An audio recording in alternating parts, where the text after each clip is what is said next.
தொடர்ந்து திரு அலீம் அல் புகாரி, இப்போ இந்த பொதுக்கூட்டத்தில் அந்த வித்தியாசம் என்ன இருக்கு அப்படின்னு நீங்க நினைக்கிறீங்க? அதாவது ஏற்கனவே பொதுக்கூட்டம் இது போன்ற கூட்டணி கட்சி தலைவர்களை வைத்து நிறைய பொதுக்கூட்டங்கள் நடந்திருக்கு, இப்பவும் நடக்குது. ஆனா இது ரெண்டுத்திற்கும் வித்தியாசங்கள் இருக்கு அப்படின்னு நினைக்கிறீங்களா? இதற்கு முன்னால் முத்தமிழறிஞர் கலைஞர் அவர்களுடைய அந்த நாணயத்தை வெளியிடக்கூடிய நிகழ்விலே கூட்டணி கட்சிகள் எல்லாம் புறக்கணிக்கப்பட்டார்கள் அப்படின்னு சொல்லப்பட்டது ஸ்டார்டிங்கில்.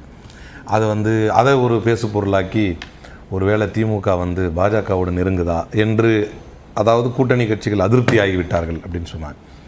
இப்போ கூட்டணி கட்சிகள் இதில் இணைந்து எல்லாரும் பேசுகிறாங்க, எல்லாரும் கருத்து சொல்கிறாங்க. அண்ணன் திருமாவளவன் கூட அருமையான கருத்துக்களை எல்லாம் சொல்லி கொண்டிருக்கிறார், பார்த்துட்ருக்குறோம்.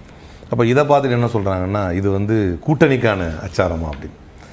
என்னை பொறுத்தவரை கூட்டணி கட்சிகள் அதில் அதிருப்தியாகவும் இல்லை, இதில் திருப்தியாகவும் இல்லை.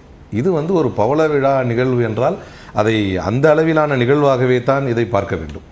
ஆனால் அது ஏனோ தெரியவில்லை, பொதுவாகவே இதுவரை பாசிசத்திற்கு துணையாக நின்றவர்களும் சரி, இப்போதும் பாசிசத்தோடு தொடர்பில் இருப்பவர்களுக்கும் சரி, அதை எதிர்க்கக்கூடிய மக்களுடைய ஒரு கூட்டணி இருக்கும் இல்லையா, அந்த கூட்டணியை கண்டாலே ஏன் இப்படி ஒரு பயம் என்று நமக்கு புரியலை.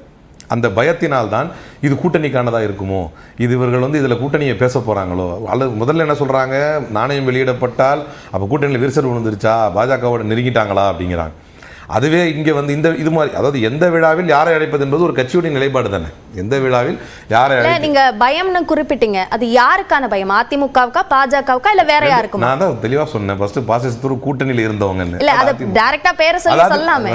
கரெக்ட் தான், நீங்க கேட்டீங்க, அதனால சொல்லிடுறேன். அது பாசிசத்தோட கூட்டணி இருந்தவங்க அதிமுக, பாசிசத்தோட தொடர்பவர்கள் பாஜக.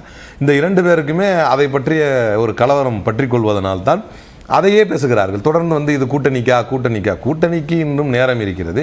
இந்த கூட்டணி அன்னைக்கு இன்டாக்டாகவும் இருக்குது. உதாரணத்துக்கு தலைவர் செல்லப்பிறந்தை அவர்கள் டக்குன்னு ஒரு முறை காமராஜர் ஆட்சி என்று பேசும் பொழுதும் சரி, மரியாதைக்குரிய திருமாவளவன் அவர்கள் அதிகாரத்தில் பங்கு என்று சொல்லும் பொழுதும் சரி, அதாவது கூட்டணி இதில் பங்கு வேண்டும், ஆட்சியில் பங்கு என்ற அர்த்தம் பட சொன்ன போதும் சரி, உடனே அது கூட்டணியில் விரிசலா என்றால், ஜனநாயக நாட்டில் கூட்டணி வைத்து செயல்படக்கூடிய கட்சிகளுக்கு இருக்கக்கூடிய ஒவ்வொரு தனி கட்சிக்கும் ஒரு நிலைப்பாடு இருக்கும்.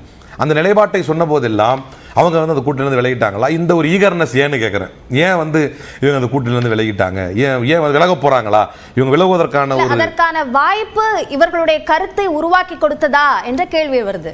இல்லை, அதுக்கப்புறமும் சரி, அதுக்கு முன்னரும் சரி, தெளிவான விளக்கங்கள் தரப்படுதில்லை. இப்போ உதாரணத்துக்கு தலைவர் செல்லப்பிறந்தை அவர்கள் விளக்கம் கொடுத்தாங்க.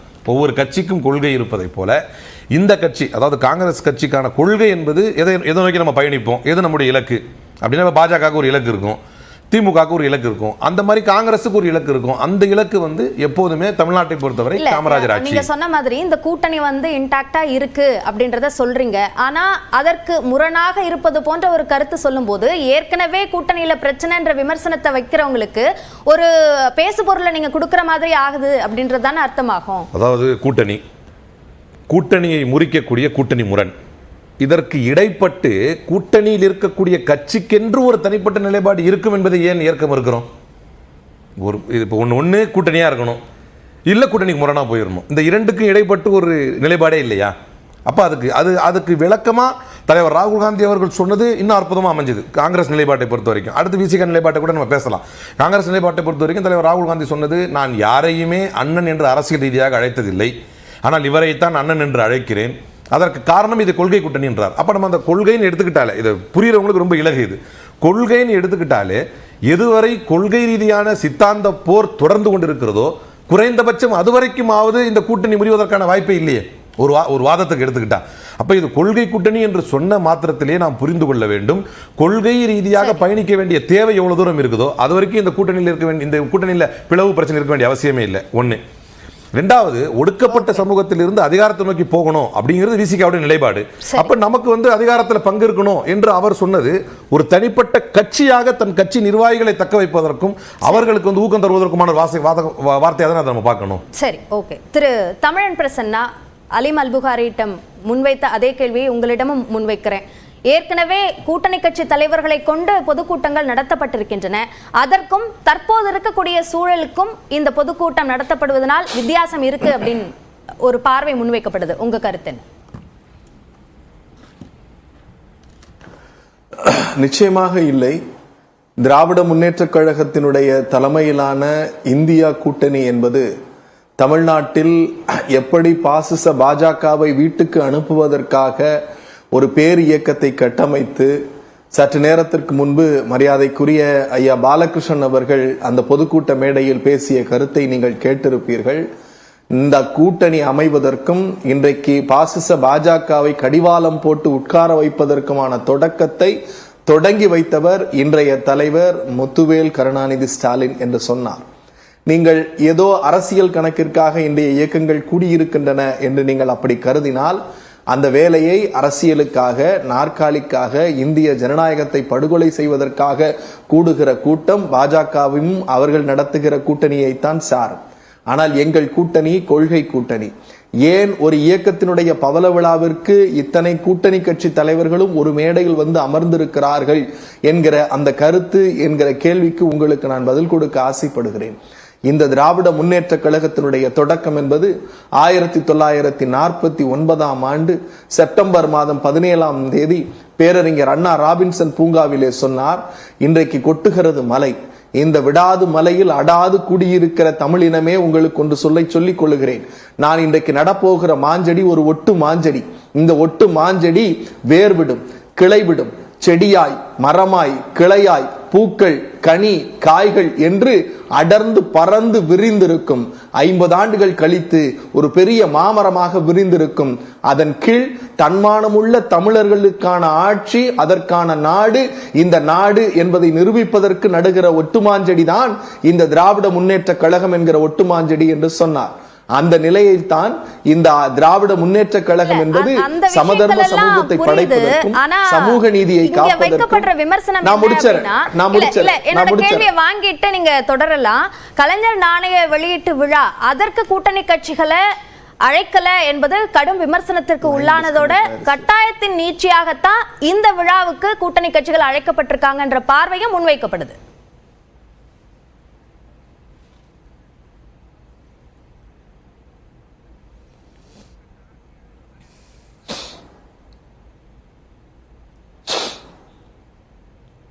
சரி சரி, தொடர்ந்து திரு அக்னீஸ்வரன், இப்போ இந்த பொதுக்கூட்டம் இதில் எந்த விதமான வித்தியாசமும் இல்லை, இதை ஒரு கூட்டணி நிரூபிக்கிறதுக்கான ஒரு கட்டாயமாகவோ அப்படியாக இல்லை, ஒரு பொதுக்கூட்டம் நடத்தும் போது கூட்டணி கட்சிகளை வைத்து நடத்துவது தான் திமுகவோட வழக்கம், அந்த நிலைப்பாட்டில் தான் இந்த கூட்டம் நடத்தப்படுது அப்படின்னு சொல்றாங்க.